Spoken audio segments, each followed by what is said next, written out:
Hello, college football folks. Welcome back to the College Football Coast to Coast show. I am Jacob along with my co host Tyler. We're going to break down week three, Tyler, and we're going to jump right into uh, what we've got going on with the recap, and that is the ACC. We're going to break down Florida State went on the road to face off against the Louisville Cardinals. Florida State squeaked one out just barely on the road. Big win for them. They still stay undefeated on the year, and they look pretty well, especially at the quarterback position. But I think there's some news surrounding that and where they're at going forward at the quarterback position. But what was your thoughts on this game? Yeah, definitely.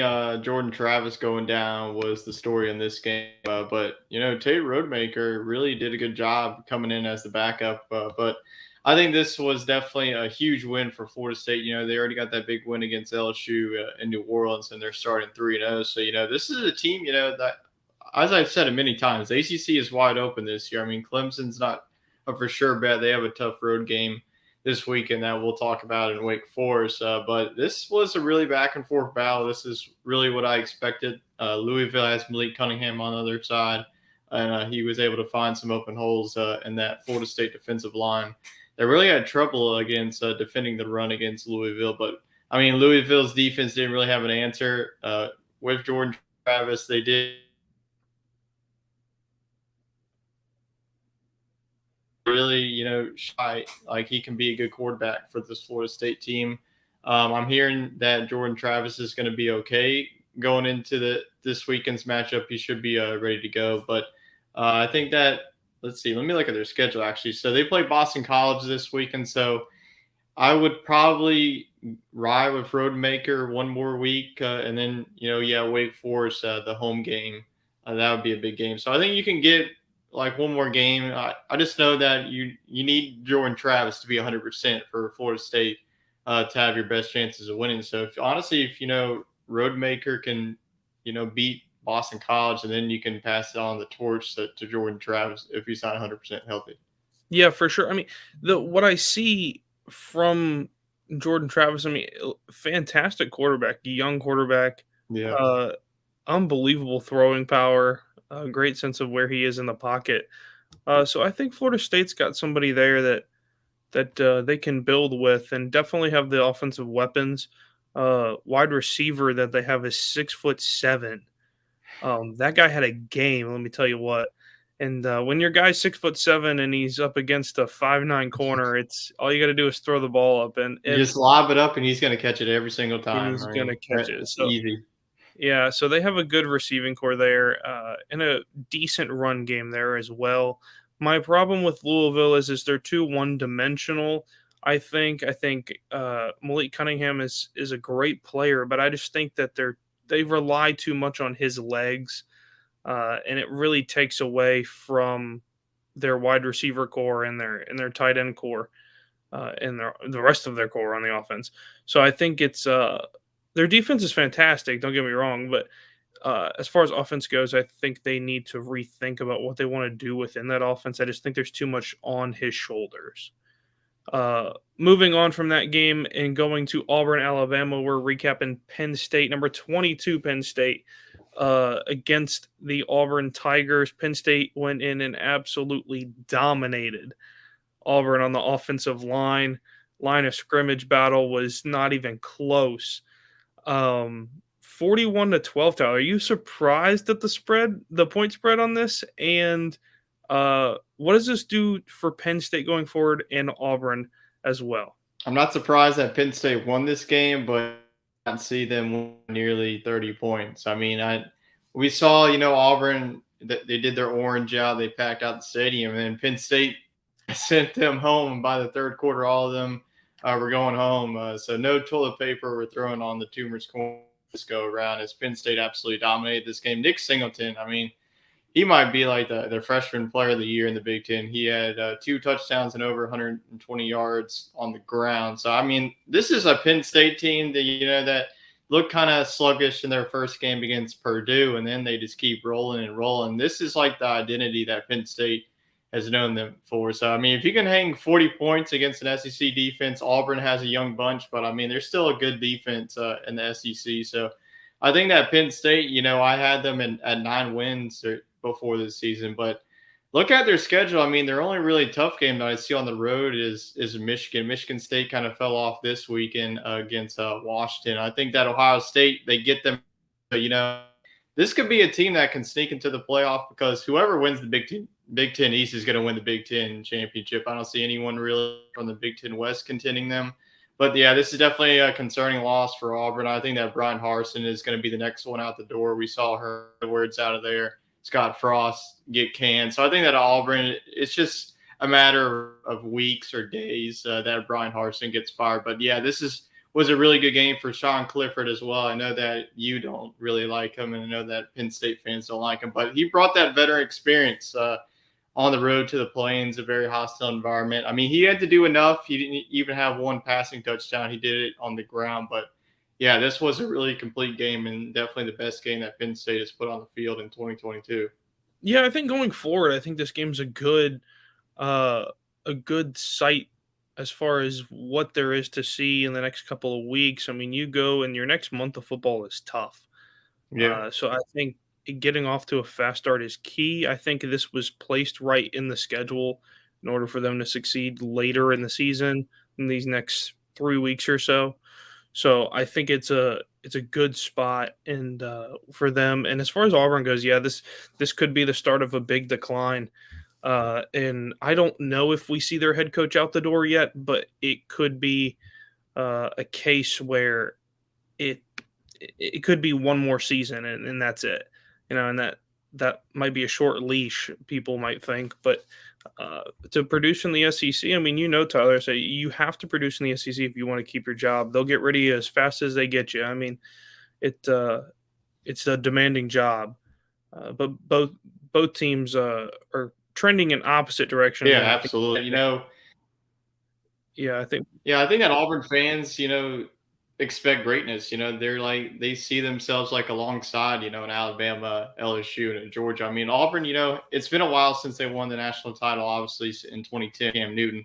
And in 2013, they got in the national championship that crazy year. So I just didn't really like the hire in the first place of Brian Harsin. I know that he did good at Boise State, but Boise State versus Auburn, that's a completely different. So I think that I just need to can him and try to go for someone maybe. I wouldn't really touch a group of five level. I think Auburn, they have the facilities. Jordan Hare is one of the top 10 environments in all of college football, and you have a passionate fan base, and you can get recruits. I mean, the only really big school that you have to recruit in the state of Alabama is Alabama themselves, but Alabama is more nationwide. They really don't get most of the recruits from the state of Alabama. So, yeah, I just think that the season is going to get worse for them. I think they're probably going to be the worst team in the SEC West. I won't go too far saying the worst team in the SEC. Maybe if they lose to Missouri this week, I would say that. I have to give it another week. I think that's going to be the battle. If you lose that game, you're going to get last. But, yeah, something needs to change with Auburn, and the quarterback situation is just very it's rough. I mean, Penn State had 8 sacks in that game. For total, and that was for both quarterbacks. Yeah. 2 interceptions and 2 fumble recoveries. So, I mean, it very well was a battle of defense versus a lack of offense on Auburn's side there. But moving on to a game that did nothing but offense in a crazy game. I don't think we even imagined something like this would happen, but Kansas put up 48 on the Houston Cougars in Houston on Saturday. 48-30 was the final in this game. Talk about an absolute beatdown from the Kansas Jayhawks. Yeah, I mean, I honestly, going into this one, I saw a lot of people really high on Houston in this matchup, but I was in the few. I know that Wade had them on upset alert on our Sports Scramble show in last week. But this Kansas team has the offense that they've been needing. I mean, they've been having defense for a couple of years, but this offense had just been letting them down. I mean, Kansas, we know them in basketball. They just won the national championship. In football, this has been a program. Maybe 2-3 wins a year. now they're already 3-0, and maybe one or two more wins, and they're going to be in the AP poll for the first time and since like 2007 when they were ranked in the top 10 and played in that Fiesta Bowl. But Houston, there's a lot of problems with this team. I mean, they have the offense, they have the experience in quarterback and Clayton Tune, but the defense just can't stop anyone. I mean, all the teams that they face, even UTSA when they got the win, which they barely won that game, was in overtime. Then the second game they faced Texas Tech in another overtime game, but they gave up 30 points. And now they give up 48 to a Kansas team, then the offense that really pretty much just did whatever they want. I think that Lance Leipold is doing a fantastic job here at Kansas. This is a tough place to win because not many recruits want to go here, but he's getting the right recruits. So I think, who knows? Maybe Kansas can sneak into the Big 12 championship if things keep rolling. I can't imagine. There's no way. But it looks wild for them, and it's a great start to the season. I think it's a big boost for their program. Going forward, as far as Houston goes, yeah, this is already looking like a bad year for them in the American. So it Yes. very well might see somebody else top Cincinnati the or Tulane seems. Yes. So Tulane looks really good this year, so they might top the American this year. We'll have to wait and see. But moving from South Texas over to the West, man, what a battle in Oregon between BYU, number 12 BYU, going in to Eugene, Oregon, and getting absolutely pummeled by number 25 Oregon. I mean, 41-20 game that just there was no sort of offense for BYU. I mean, it's kind of a game that I get it. Everybody says it's a tough environment out there and it's a hard place to play, but I mean, you got beat by 3 touchdowns on the road and you're a top 15 team in the country that, you win against Baylor, you look good, and all of a sudden it falls apart. Did you see this as a trap game on the schedule for BYU? And Yes. yeah, and as far as moving past this, I know their schedule doesn't get any easier. As far as Oregon's goes, it's pretty minuscule. It's not too bad. But is this a game where BYU can bounce back from, or do we see them losing a couple more? Yeah, I did see this as a trap game. I know whenever we were putting together a parlay, you wanted to put this on, but I was like, I don't know. There's something about Autzen Stadium. It's hard to beat this Oregon team as bad as they looked in game number 1 against Georgia. But Georgia has just been putting on a clinic pretty much every week. But no more. I don't think that we're going to get a group of 5 team anymore in the playoff like we did last year with Cincinnati. BYU pretty much had to roll the dice and go undefeated, and now they lost. This is a bad loss. I'm not saying it's like a bad loss, but this you can't lose to 21 against Oregon on the road. But yeah, BYU, coming off of that very physical game, is an overtime game. The question I have for them, what was going to be the emotions going into this game? Well, the emotions just fell flat. The defense had no answers for Bo Nix. Bo Nix had 5 touchdowns, his best outing with the Ducks this season. So I think, Oregon, a lot of people wrote them off after that 49-3 loss in Atlanta. But, I mean, I can forgive them for that. That was pretty much a home game for Georgia. And so far, no one has really come close. I mean, even South Carolina, they got blown the doors off of them at home. So, I think that a lot of people are talking about USC and Utah at the top of the Pac-12, and maybe we can see this Oregon team, if they play like this every week, we can see them sneak in and steal one of those spots since USC and Utah play. But I think BYU, they still have a good offense. Oregon's defense, though, they really held strong. So, like you mentioned, BYU has a tough stretch, but they do get a little bit easier opponents. I want to say easier, but they do get Wyoming, do get Utah State before they have to play Notre Dame, and then Arkansas later down the road. And Oregon has a tough road trip this week in Pullman, Washington against Washington State, so their schedule doesn't get easier, but definitely a big win for Oregon if they want to keep their Pac-12 hopes alive. Absolutely, yeah. And talking about Oregon, yeah, we haven't seen Oregon put up 41 points since really Marcus Mariota. I mean, Yeah. You had Justin Herbert there, and he was all right there. And he kind of flourished at the NFL level and was a big piece there. But yeah, it seems like Oregon putting 41 up at home against the top 15 team. It seems like they're trending in the right direction, and it's good that they cleared their minds after that Georgia game and got right back on it. Uh, Moving to the SEC, you had a bout there in the boot that you attended. Yes. Mississippi State, the Bulldogs going to Baton Rouge to face off against the LSU Tigers. Uh, Man, let me tell you what, it was the tale of two halves in this game. The first half, slow for both teams, really low scoring, a lot of defensive back and forth, no sort of offense. And then the second half, something happened. I mean, your halftime was 13, what was it, 13-7? Yeah, 13-7 at the Yeah, half. 13-7 at the half. Mississippi State was leading, and LSU comes out in the second half. Their defense shuts down, holds them to 3 points, and decides that they're going to put up a nice little number in the second half to win 31-16.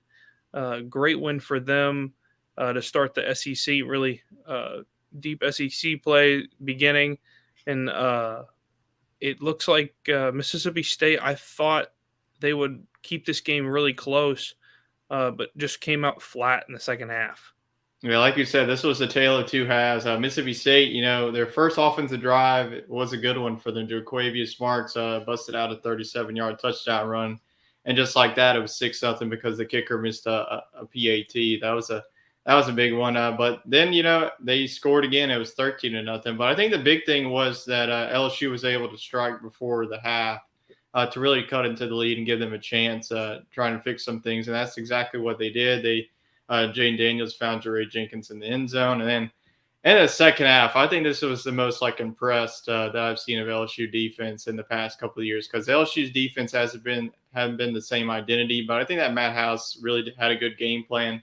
I mean, Will Rogers only had 214 passing yards. Usually he has 300 by the second half. So Yeah. this was a really impressive defensive show, and I think we saw B.J. Ojolari and Jay Ward get some SEC Player of the Week honors. Very respectable for them. But LSU's offense, I think the key for this one, I said into it, can they find their running game? Right? And they did. They had 216 rushing yards. They had that big run by Goodwin. They had 3 rushing touchdowns in the fourth quarter, one by Goodwin, one by Williams, and one by Jane Daniels. So I do think that the second half was great, but really the game-changing play was whenever Austin Williams muffed that punt. And I just put all the momentum on LSU, and they never gave it back. So I think this is a huge win for LSU, obviously, with the loss in the season opener against Florida State. But this is a completely different team in week 3 heading now into week 4. Yeah, for sure. And in that closing out our Power Five and moving to the Group of Five, where we don't have any sort of idea Jeez. what the heck is going on. App State and Troy. Of course, App State hosted College Game Day. Great for them. Great for that little town there of Boone. And I think the entire town showed up, including all the students. So it's fantastic for them. Troy, I'm surprised at how well Troy played. They've kind of struggled in their first couple of games, and they were 1-1 going into this game.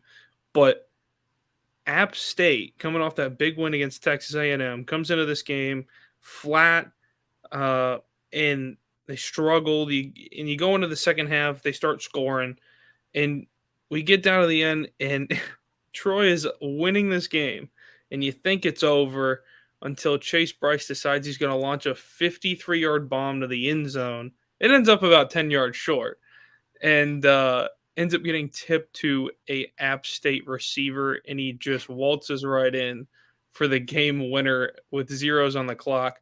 Craziness. That is App State. They will stop your heart. So it was fantastic to see them win a big game like that, and it was mass chaos on the field there. Yeah, crazy environment both at College Game Day and then the game itself. I mean, what a game this was. I mean, there's just been so many good games so far. I mean, I don't know. This is probably the game of the year, in my opinion, especially with the ending. I don't know if it's going to be hard to top it, but man, like you said, Troy really played a good 4 quarters, and then except for 1 second, whenever their defense, forgot that, whenever you're trying to bat it down, bat it down to the ground. Well, they bat it down right into the receiver's hands, and he just walks right into the end zone. So, I mean, that's just App State for you. They can do miracles, pull off upsets left and right.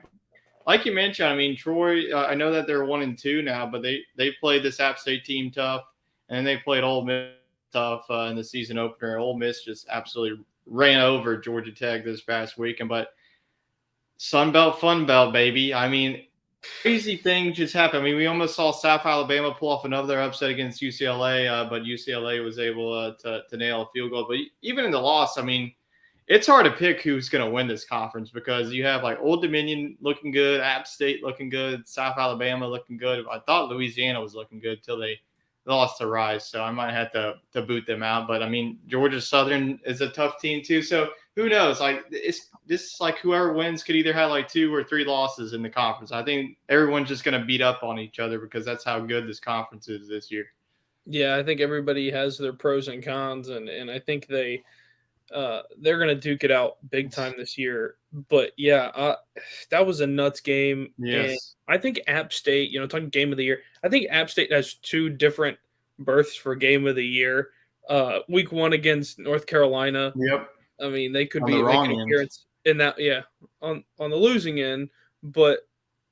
And then turn around and this game is chaos. So I think I'll be watching a lot of App State more this year and seeing what happens because it's only going to get better from here. They might dub this one the Miracle in the Mountains. They might.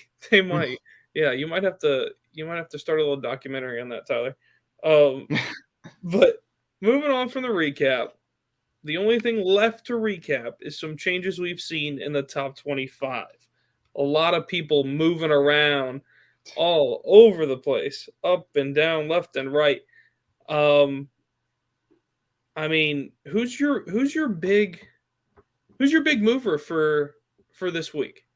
Well, big mover, technicalities here. I'm looking at ESPN. Oregon jumped up 10 spots, but I think my big mover is going to be Washington. I mean, I picked the upset last week against Michigan State.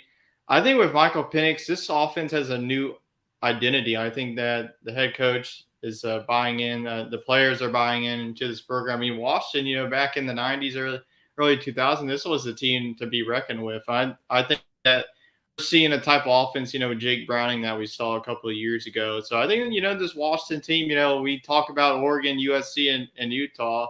No one's talking about poor old Washington. So I think that, Washington has the offense, and they showed the defense, especially in the first half. The second half, they kind of looked sloppy. Peyton Thorne was able to. But if you're watching that first half, I mean, Washington puts up 29 and then holds Peyton Thorne and that offense to 8. So I think that Washington's the big movers for me, going from the unranked to number 18. If they keep piling on wins, top 10 team by the October, whenever that calendar switches. Yeah, and I think I'll take the team that is in the less performing category. I'll take the big loser of the weekend. And I think the big loser of the weekend is Miami. Miami falls 12 spots all the way to the bottom of the top 25 to number barely 20. hanging on. Barely hanging on. Sad performance by them this weekend. Just not what I expected from this team coming into this game. And I know Texas A&M was looking for blood, especially after last week. So they had to take it out on somebody. It just so happened to be the Miami Hurricanes. As far as Miami goes, this loss could hurt them in the ACC big time. I mean, the ACC, I know we're not paying too much attention, the majority of people. But I think one loss can hurt you very bad, when it comes to the ACC championship. Clemson's back from what we can see so far. Wake Forest is still a big threat. NC State somehow still undefeated. I mean, North Carolina hasn't lost yet, so they're still in the mix. North Carolina's still there, and they're getting votes, and they're just not quite in yet. So the ACC has made a huge jump this season, and I think they're trending in the right direction for sure. My biggest question mark, and I'll ask you the same thing, but my biggest question mark inside the top 25 For me, staying with the ACC is got to be NC State. I mean, NC State sits at 12 right now. They moved up 4 spots. 4 spots. So I'm kind of confused of where they're at. They're just squeaking by. I think when we get into the ACC play, you're playing Clemson and Wake Forest. I tell you what, they do not look like they're ready for an ACC championship right now. And I don't know where they go from here. They're a very confusing bunch this year. Yeah, I mean, they had a really good win this past weekend against Texas Tech. I think that they showed that they still have a good defense. Texas Tech really has an explosive offense, and they were held to 14 points. Devin Leary, the quarterback for NC State, I'm not going to forget his name like I did last week. And I think he's yet to really have that performance to really vault in the NC State. I think that NC State has the offense, to average 30 points per game.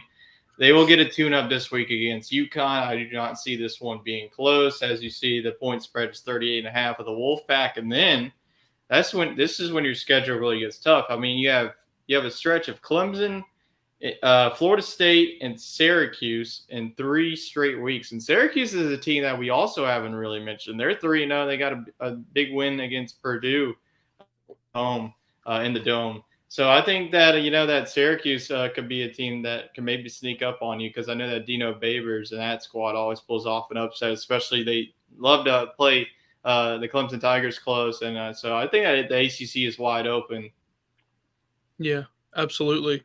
And moving on from our recap of the top 25, moving into our next topic of games of the week is brought to you by Buffalo Bayou Brewing Company in Houston, Texas. Make sure you go check them out at buffbrew.com. They are doing great things, a lot of different flavors that you can go try over there. We will be out there later this year, hopefully, for a big sports weekend, and we're looking forward to that. But moving into our games of the week, we'll go right into the ACC. Clemson, number 5 Clemson on the road, headed to play the Demon Deacons of Wake Forest at number 21. Big top 25 matchup here.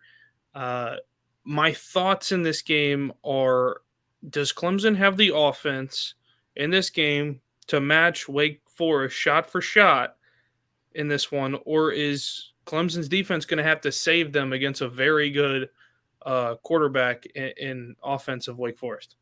Yeah, we saw Wake Forest, just barely edge out against Liberty 37-36. But I honestly think that they were looking ahead. I think that they thought, like, oh, we'll casually, stroll in. We're playing at home. And now they have a Clemson team that, like you said, the offense has a lot of question marks. Wake Forest, let's see if their defense can rise to the occasion. I'm actually going to go with the upset here. I think that Wake Forest gets a big win. I think that Sam Hartman is the type of quarterback that can really hurt Clemson's defense. I mean, Clemson has just been squeaking out wins. I mean, they barely beat Furman. They barely pulled out a win against Louisiana Tech. They haven't honestly really impressed me. They don't really have the identity of a top 5 team. They have a top 5 defense, but they don't have a top 5 offense. They kind of remind me of Texas A&M, but yet they're still undefeated. But I don't think they're going to be undefeated anymore. I have the Deacons winning this game. I think that if Wake Forest, I think that they'll be able to score against Clemson's defense. I think that there's some holes in the secondary that Sam Hartman will try and throw against. So I think I'm going to go Wake Forest here. I think it's going to be close, but I think they get it done at home. Yeah, upset siren can go off now. Yes, because I'm going to roll with you. I think Wake Forest can win this game at home. I think they're ready for it, and they've been circling this game on their calendar. And I think they'll put up a good showing. They might win by a touchdown here. I think it'll be a close game. I don't think they're going to blow them out. I would be shocked if they blew Clemson out. But no, I think Wake Forest can get this game taken care of at home and move them up quite a bit in the rankings. Clemson loses this game. Where do you think they go? In the rankings wise, you mean? I would probably drop them like 14 or 15. Okay. At the preseason, I had them losing to Notre Dame. I don't really see that happen anymore. So even with one loss, they would still be in playoff contention. But they would probably have to like blow out some teams and try and make some statement wins because I think that even with a close loss to Wake Forest, that wouldn't really be a bad loss. But if they lost like 41-10, then you pretty much are done. Yeah, I think you're done at that point. And it all comes down really to these two teams uh, are playing now. If Wake Forest does win, you have to hope that Wake Forest loses another game on their schedule somewhere so that you can make it to the ACC championship. Yeah. Because I think we're trending with the playoff is conference champions are going to be up there, and that's really it. So I think it's this is a big placement game, I would say, This wing for the game. ACC. Yeah, this is a big one. So we'll be tuning into that one for sure. And our other game in the ACC, the Notre Dame Fighting Irish will be headed to North Carolina to face off against the Tar Heels, who look really good. And they're my pick for the ACC this year. So this is a good game, I think, and I think this has the potential for North Carolina to win this game by 3 touchdowns in this one, because it looks like Notre Dame doesn't have an offense, and they look very bad. Barely won against Cal this past week, and I'm kind of shaking my head and kind of confused. And watch the video of the offensive coordinator or the quarterback coach, one of the two, absolutely chewing their quarterback's ear off in the phone on the sideline. Let me tell you what, he was not happy. And at that time, the game was still 0-0, and he was not happy at all. And Notre Dame barely gets by, and I'm sure they're not happy. I know it's a 1 in the win column there for them, but it's not looking good for the Fighting Irish. And for North Carolina, undefeated still, playing at home, I think this is a big game for them, and I think they want to build off of this one and go 4-0. Yeah, I mean, it was good to see Notre Dame, Marcus Freeman get their victory, their first victory in his tenure after going 0-3, losing the bowl game last year, and then 0-2. But yeah, the really main question is North Carolina offense has started off fast in every game. May is one of the most underrated. I'd said it if he's gonna. I mean, if North Carolina keeps winning and goes to ACC championship, I wouldn't be surprised if this man, receives an invite to the Heisman Trophy ceremony, because there's not really many other quarterbacks making a statement like him. And I think the only quarterback that's really putting up some numbers like him is Stetson Bennett, the quarterback from Georgia. But I don't really see this game being close. Just North Carolina, they're going to be able to score, and Drake May is going to be able to do whatever they want. Notre Dame's defense, got exposed a little bit against Marshall. Cal just didn't have the offense to really contend in that one. They almost had a Hail Mary to keep the game going, but it fell short. So I think that North Carolina wins this game by 2 touchdowns and really, I wouldn't really say it's like a statement win, because I think that Notre Dame isn't as good as people expected. They were a preseason top 5 team, which that was just not realistic expectations. But I think that North Carolina at home, they had their struggles against Georgia State, and they also had their struggles against Florida A&M on the defensive side. So concerned with North, not concerned at all with their offense. They'll be able to score. But if Notre Dame, they would probably get a game going, because if they become one-dimensional, then this is going to be a long game for the Fighting Irish. So I think that North Carolina wins this one like 34-21. Yeah, I roll with that one all day long. And moving on from the ACC, going to the Big Ten, big matchup here for Maryland, and they're going to Ann Arbor to the Big House to face the Michigan Wolverines and the defending Big Ten champions. Number 4 right now, Michigan is, after the shakeup we've seen so far, and kind of staying there, cruising along, riding the ship, because they hadn't played a single person this year, and this is their first Big Ten meeting of the year. So this has the makings of an offensive game. I think Maryland is going to be able to put points up. It's just a matter of, can they stop Michigan? And it could be a big no, or it could be a big yeah. And I got a feeling I'm going to go with no. Michigan looks like they can score points at will this year. And if that continues, I think this game's a blowout. Very well could be a 38-14 game at the end of this game, and I think that's where I'm going to put it. I think Michigan's going to thrive at home against Maryland and the Terrapins. Yeah, I wouldn't really call this their first big test because I think that Maryland definitely has the offense, but their defense has just been looking awful their first 3 weeks. I mean, they gave up like so many yards to a bad Charlotte team that just got their first victory against Georgia State this past week, and then Michigan, their offense isn't skipping a beat with JJ McCarthy. I think that he is the real deal there for Jim Harbaugh's offense. I think that he's like the quarterback, a perfect fit for Jim Harbaugh's offense. But this is going to be a blowout. I have Michigan winning 42-17. I think that Maryland will be able to score against Michigan's defense, but the problem is Maryland won't be able to stop Michigan's offense. So blowout in the big house, and Michigan improves to 4-0. Yeah, and then another big game here. Wisconsin will be going to Ohio State to play in the shoe. Wisconsin disappointment right now in the Big Ten West. Does not look like the team that they used to be. Graham Mertz doesn't look like he's the quarterback he used to be. Defensively, they look awful. They need to fix something. They need to put something in their food in order to wake up because they're getting beat by teams that they should not, like Washington State. Losing to Washington State last week. Do you think they're out for blood this week, and could they keep it close with Ohio State? No. After Ohio State just put up 77 on a Toledo team that might win the MAC, then I mean, the only really pulse that Wisconsin has on the offense is Braylon Allen. I mean, if Braylon Allen doesn't have a big game, then Ohio State's going to blow the doors off of this team. I know that Wisconsin has the physicality on the defensive side, but I just don't see it with the powerhouse that Ohio State has with the three monsters, Trayvon Henderson coming out of the backfield, and then you have C.J. Stroud and Jackson Smith and Jigba, the receiver. So this is going to be our two big games of the week here in the Big Ten are going to be two big blowouts. I have Ohio State absolutely blowing the doors off of Wisconsin in the horseshoe. I'm going to go Ohio State, similar score to Maryland, but I don't think that Wisconsin puts up that many points. So I'll go Ohio State 45-13. See, I think it's going to be a little bit closer. I think Ohio State will still win this game. I think Ohio State still wins this game. I think it's probably a 2-touchdown game for me. I think as far as defensive goes, I think this is the best defense that Ohio State's going to play up to this point, even though Wisconsin is not a very good defense right now. I think this will be the best up to this point. So I think they can hold Ohio State in the mid-30s.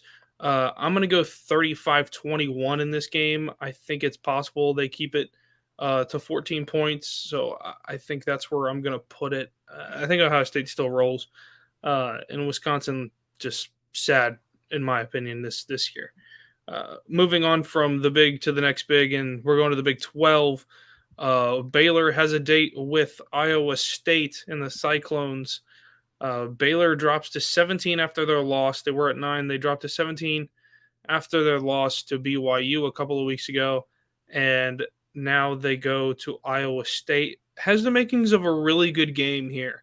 Iowa State looks like a poised team that could do well in the Big 12 this year. And this could be a really good game. I've got Baylor holding on in this one. I think Baylor's still the better team here. I think they'll win. I'm going to go 28-10, and I'll take Baylor.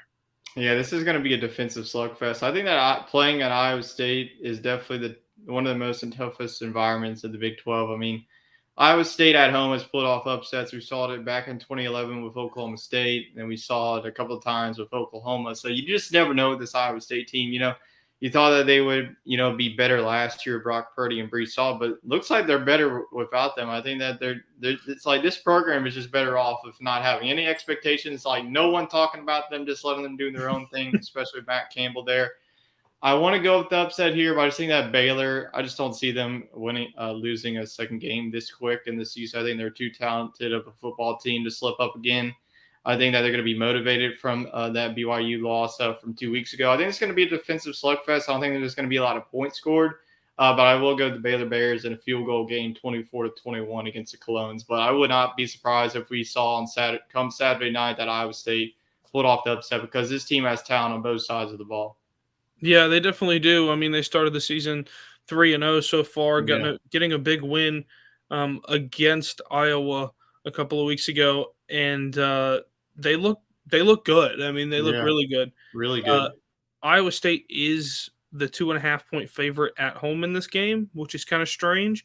Folks, if you're betting, Tyler and Maybe I go will Baylor money probably line. give the insight on that one and take Baylor money line in this Yeah. one, I think. Um, it's going to be a good game, 11 o'clock kickoff on ESPN2.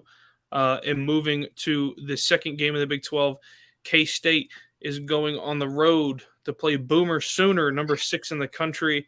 Oklahoma not having any problems with Nebraska last week, steamrolling them. They look good. They look really good. I'm surprised at where they are right now. As far as this game goes, I have a feeling it can be close because K-State has a little more offense. The question is, they're kind of one-dimensional in the sense that if big old Deuce doesn't get the ball there, they could have some problems. So I think Oklahoma's going to be ready for the run in this game, and playing at home, I think they can win it uh, pretty well. It could be a 2-touchdown game or a 17-point game. As far as it goes, I think Oklahoma can put points up. I'll go 38-17 in this one and give it to Oklahoma at Yeah, home. talking about dropping an egg if you're Kansas State, losing to Tulane at home 17-10. I mean, Kansas State has shown that they have on the defense, but their offense, you go up from putting 40 points against looks like a hapless Missouri team that might finish like 4-8 or 3-9 on the season. But I mean, maybe, we'll learn from that game. Maybe Tulane goes on to win the American Athletic Conference, and then, that's not so bad of a loss. But right now, I have to say that's a bad loss for this team, especially. They have a lot of talent, to make some noise in the Big 12. They're still in the Big 12 race since that loss is out of conference, but now they go on the road to a very hostile environment in Oklahoma that absolutely are just blowing the doors off of every team that they have faced this season. So I think this one, I'd say it's going to be another blowout. I don't see this one being close. Maybe if you asked me a couple of weeks ago, I probably would have gave this like a touchdown game, but I don't see it anymore. I have Oklahoma winning this one. I'll go 38 as well. I think that Oklahoma puts up 38, but Kansas State only puts up so much. I'll give it 38 to 16. Ooh, the little 1-point difference Yeah, there. 38-16. I can't do 17, so I'll say like they miss an extra point or something. And moving on from there to the all unpredictable Pac-12 and number 15 Oregon, they have rebounded now. They are now 15 to round out the top 15. They're headed to play Wazoo. They're playing Washington State on the road.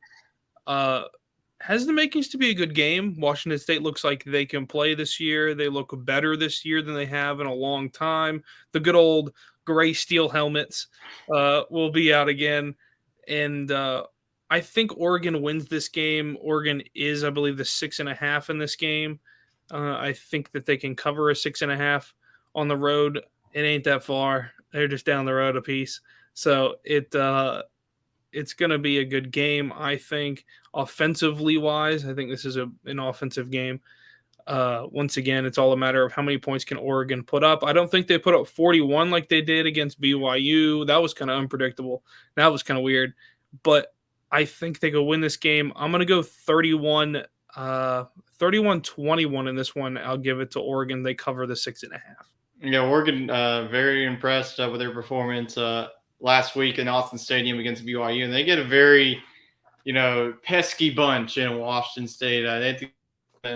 Which is a very tough road trip. It always is a tough place to play. Washington is looking really good. They just got a 38-7 win against Colorado State, and then I think their biggest win is against Wisconsin. I mean, they did just enough. They scored 17 points against one of the best defenses in the Big Ten in the country. Wisconsin's always got a real good defense, but I think that Washington State has the offense to really contend with Oregon in this matchup. I think that they have a better shot of pulling off an upset at home. I'm going to do it. I think that Washington State gets it done. I think that Oregon, they're going to be like, oh, yeah, we're all high and mighty. We're coming off our BYU win, and then they fall flat once again, and they fall back down to earth. And I think that Washington State gets it done. This is going to be a very close battle. I think it's going to be a defense.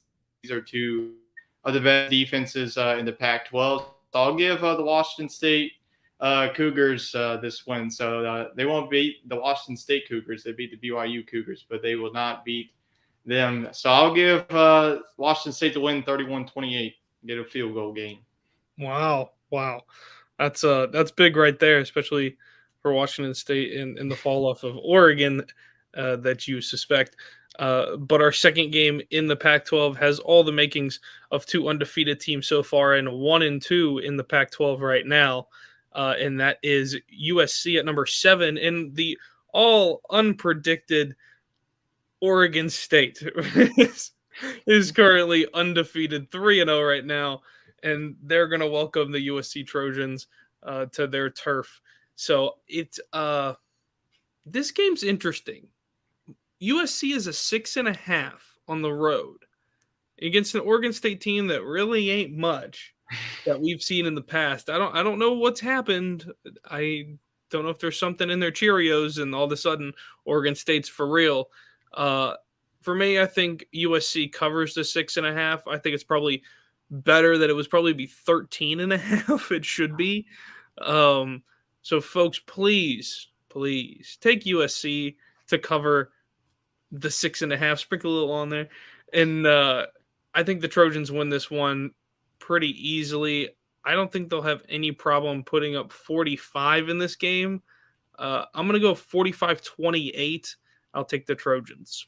Yeah, last year, actually, Oregon State beat USC in the Coliseum. This is a way different USC team this year, especially with Caleb Williams transferring in from Oklahoma. You have Lincoln Riley now. I mean, it's just like whatever defense you put on the field, USC is going to score 30. It doesn't matter who you put on the field. Well, maybe we'll see if they get to the playoff and face like Georgia or Alabama. But I just think that Oregon State has the offense. I mean, they kind of remind me of that Fresno State team. You know, they have the offense, but they won't have the defense to really stop. But Oregon State, like you said, they're undefeated. They have a win like USC against Fresno State. But I just don't see this being close. USC will get into the 40s, and Oregon State won't get close to that. I have USC winning this one like 45-17. I just think that USC is just too good of a football team right now, and just Oregon State is just slight years away from being where USC is. It is a tough place to play. Oregon State has pulled off a couple upsets in their time, but I just don't see it here. USC has just been rolling. Yeah, I think so. I agree with you on that one. And moving to the all-power SEC, two teams and another two top 25 matchups in this conference that we will be looking at for games of the week. And that is number 20. The Florida Gators are going to play the Vols of Tennessee, who are number 11 right now. Doing all right. They're hanging on there. And this, I think, has the makings of being a really good game. I think this will be a ground and pound game, physical game. Interestingly enough, I think I'm going to take Florida to win this game on the road. I know we've had a wild beginning of the season already, so why not kind of thing. I think Florida could pull this one out. I think they could win by a field goal. I'm going to go 33-30 in this one, and I'll give it to Florida. You know, I was on the Florida train for about a week, and then I've gotten off that train since week 2. And especially they just look terrible against South Florida. I mean, that's a South Florida team that will be lucky to probably get to 4 wins. I mean, that was just a terrible showing by Florida's defense, giving up 28 points. I mean, BYU absolutely blew the doors off of that team. So we haven't seen that Florida team from week 1. Maybe Utah is just bad, or either Florida has just fallen off the face of the earth since that game. But yeah, Anthony Richardson, going back to that, he had a terrific week 1, and then week 2 and week 3 has just been downward. It's just like his stock is just continuing to fall.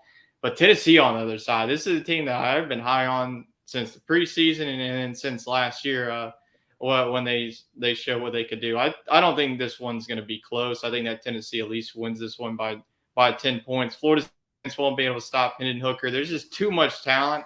I do think that Anthony Richardson can, if Florida's going to beat Tennessee, it's going to be through the secondary, because I think that Tennessee secondary, they're a young bunch.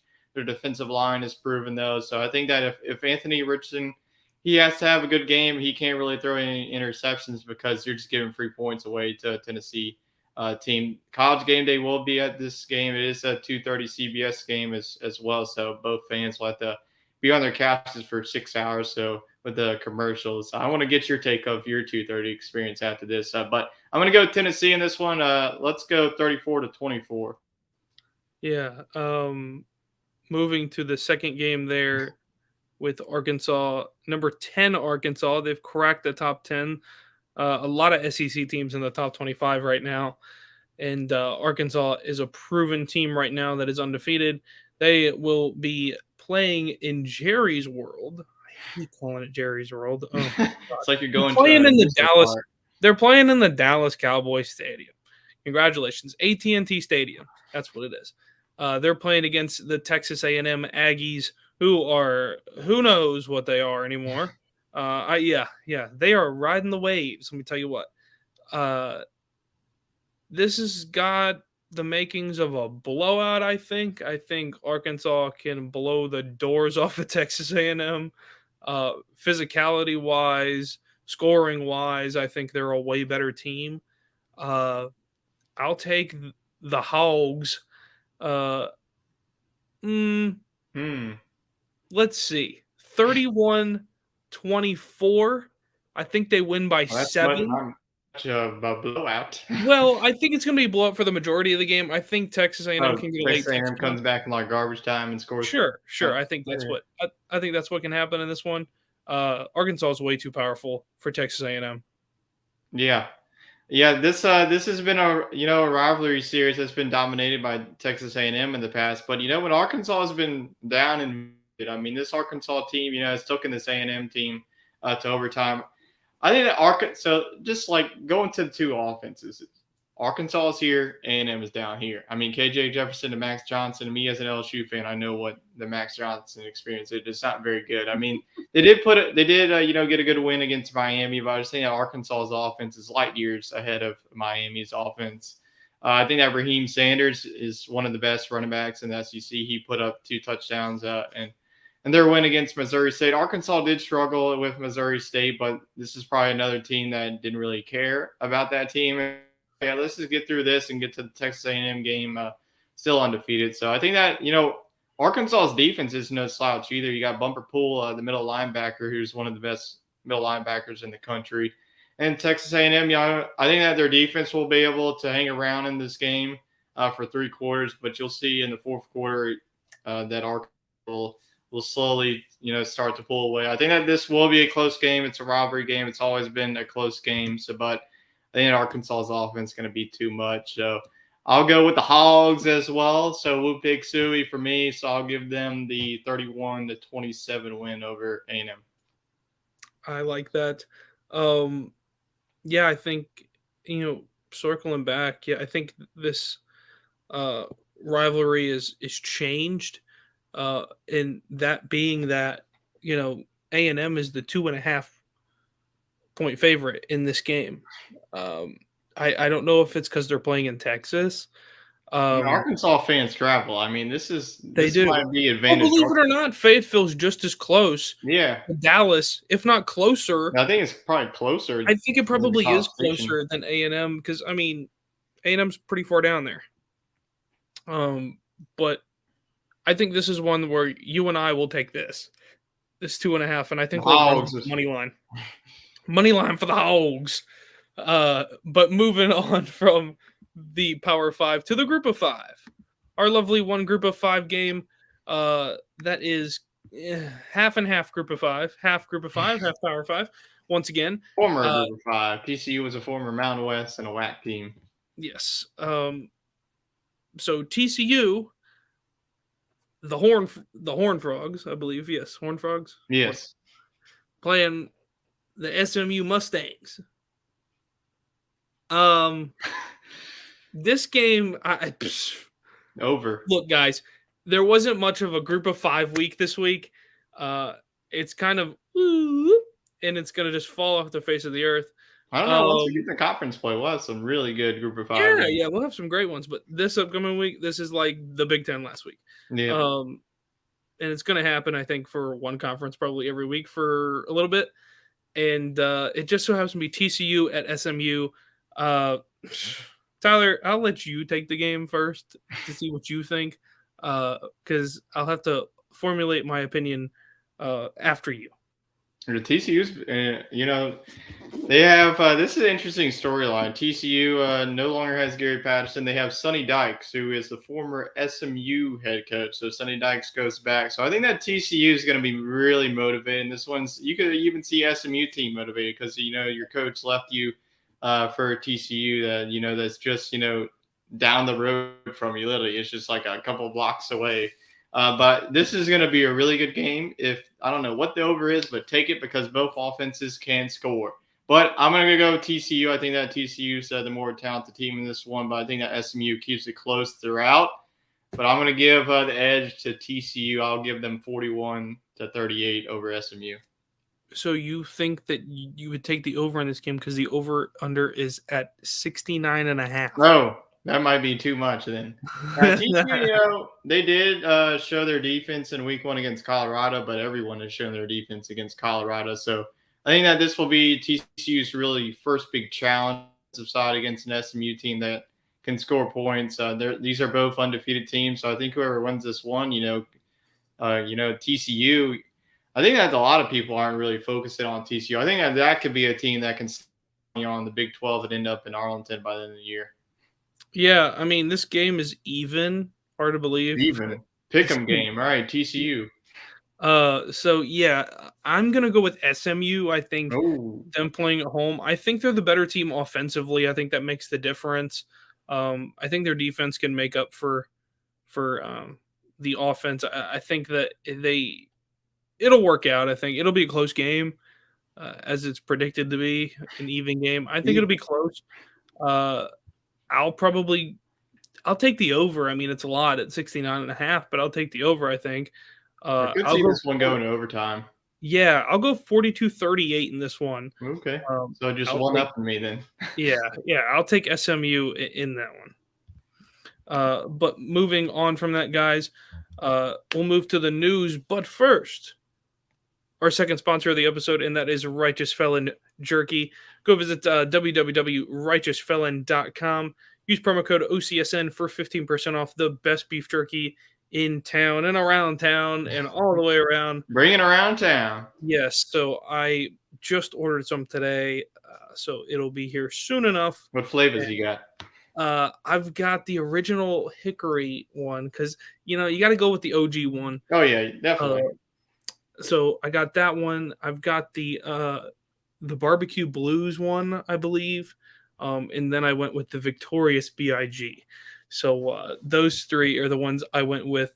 I think they're good. I mean, so I'm surprised that they say that the barbecue one is a little more spicy because it's got habanero in it. But I think it'll be okay because I don't know. I feel like I'll be prepared for it. And I might end up liking that one the best. Who knows? So I'll have to give you a little review on that. Maybe next week, depending on when it shows up. Taste test on next week's show for sure. Live taste test for next week. But if you guys want to go get some of your own, head over to www.righteousfelon.com and pick up some for yourself and let us know how it is. We've heard great things so far and hope to hear some good things in the future. As far as the news goes for college football, not so great things going on in college football for our two news stories. We won't spend very long on them because who knows what's going to happen there. But the first one is Herm Edwards is no longer the head coach. He has been relieved of his duty as the Arkansas State Sun Devil head coach. Tyler, is Herm Edwards done coaching? I think, is he going to say bye-bye to football and go retire with his lovely money for the rest of time, or do we see him moving maybe to a group of 5 school that could be up on the rise, maybe somewhere in the Sun Belt or something like that?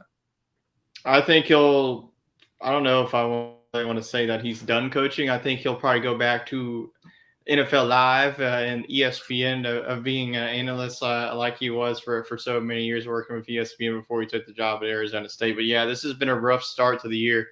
For Arizona State, we saw their star quarterback transfer to LSU, and after that, just the wheels fall off. Emory Jones, the transfer from Florida, as a starting quarterback over there. And Arizona State lost to Oklahoma State in a game that was not close. Oklahoma State absolutely dominated the whole entire game. And then they lose to Eastern Michigan at home. That was pretty much the final for Herm Edwards. So we'll have to see what Arizona State. I mean, they're not going to get the greatest of coaches. I mean, especially now that Nebraska is open, that's going to be a big time program. Who knows? Maybe we see an Auburn open as well. So I think if you see, already Nebraska opening and then Auburn opening, I mean, Arizona State is probably going to have to go for another Group of Five coach. Maybe, you get another Boise State coach, or maybe you go for the App State coach if he wants to leave. I mean, Arizona State's not going to be a team to get a group of, like a big name, because Arizona State, I just think that, they have like a good history, don't get me wrong, but it's just like everyone's just going to go, like on the West Coast, everyone's going to go to USC at this point in Oregon. Yeah. And I think, the big issue is there's not a Billy Napier laying around anymore. I mean, so it's going to be hard for them to find somebody, I think, long term. They have an interim, I'm sure, in what's going to happen there. We don't know, but it doesn't look very good for Arizona State in the Pac-12. So it's going to be odd to see where they go from there. Our second one is a week later. So, folks, it is like a soap opera in Lincoln, Nebraska. So last week we talked a little bit about how Scott Frost is gone. He is gone forever. Way too late, I think. And now, a week later, the defensive coordinator, Eric I don't know how to pronounce that last name. Shenander? Yeah. Eric Shenander. Well, there were shenanigans on the field, that's for sure. Yes. Defensive coordinator Eric Shenander is been fired after the blowout loss to Oklahoma. I think it was coming. Hey, I've got a running bet, I think, going forward, that next week Nebraska's offensive coordinator is out the door. I think they're just cleaning house. At this point, it looks terrible. So I don't know what's going on. You might as well just get a couple of students down there and to coach the team, or just have the players coach themselves at this point, because the wheels have fallen off and they are dragging the wagon through the West all over the place, and it doesn't look good. No, it does not look good at all. And my main question is, if you're going to fire him, why did you just fire him last week when the same Nebraska defense gave up 45 points to Georgia Southern, a team that had just lost to UAB on the road? But yeah, I mean, he just let them out to dry. Like, here you go. You have Oklahoma offense and Dylan Gabriel, have fun with that, and then give up 49 points. I just love how Nebraska went up 7-0, and then after that it was just all Oklahoma. I bet the fans yes, we're gonna pull off the upset, and then well, I guess this is where our program has come to. So yeah, the wheels are gonna keep falling off. I just think that everyone, the Scott Frost staff, are just gonna get the can, and hopefully Nebraska. I want them to be good. College football is better off with them being a good program. I mean, please, someone the Big Ten West is so boring. I mean, Minnesota is probably going to win the division the way that they've been playing, with Tanner Morgan at quarterback. And they're going to be rowing the boat all the way to Indianapolis as Nebraska is rolling away in their dumpster fire. But, yeah, hopefully Nebraska can get, the right head coach for the program. Yeah, absolutely. I don't know where they go from here. And as far as the Big Ten goes, it's all over the place. Might as well not even pay attention to the West folks. Because at the end of the day, it ain't gonna matter. Yeah, we won't talk about Nebraska until they hire a new head coach. Honestly, yeah, I think that'll be the next breaking story. Nebraska's been retired. We're tossing them in the garbage. Throw the match in. See you later. As they roll down the hill, folks. As far as our recap and going forward for next week, that's all we've got. We're just over an hour. And if you guys want more of our content and you want to see us and reach out to us in any way, you can find us on Facebook and Twitter at CFB Coast to Coast. That's CFB Coast to Coast. Go check us out. Let us know. Leave us a review. See how we do. Of course, we are also on Apple Podcasts as well. If you guys want to go over there and watch any of our past episodes, listen to us rant and rave about our lovely college football in previous weeks. We also are on there as well. Tyler, we'll do it again next week, man. Yep. Next Monday. We'll see Yep. you guys Week next Monday. 5. We'll see you guys next Monday at 3 o'clock for week 5 look ahead and the recap of week 4.